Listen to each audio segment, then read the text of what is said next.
This steel-tipped lance is for killing bulls. Well, one bull, the Toro de la Vega, or the bull from the valley. Each year in the village of Tordesillas in central Spain, a few hundred fellas go to town on the lone beast.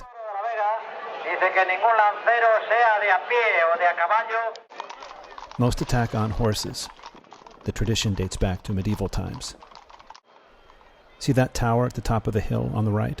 Some 500 years ago, a crazy Spanish queen was locked away there. Apparently, she was cool with it as long as she could watch bullfighting from on high. Thus was born this tradition. The whole town comes out.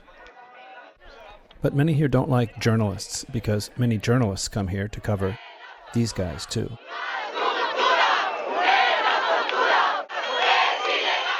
The protesters, animal rights activists, they say it's cruel to set a bull loose in a big field, then set upon it with spears.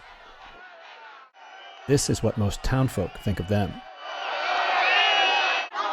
Not that protesters care. They try to break through a police line to somehow disrupt the party, but it's too late.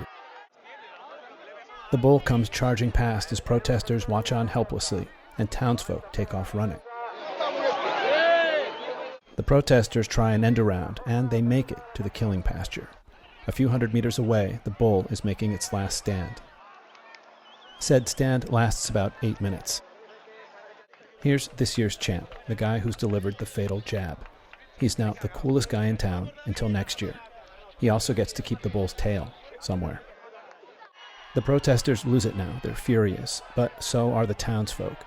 The bloodletting has everyone feeling crazy. A few locals throw rocks. A girl takes a piece of brick to the head, needs some stitches. Finally, the police escort the animal activists to safety. They're devastated. They did not save this year's bull, whose name, by the way, was Vulcano. But they say every year more protesters come, and more international media. They hope that means more pressure to bag what they consider savagery, and what locals consider a good time.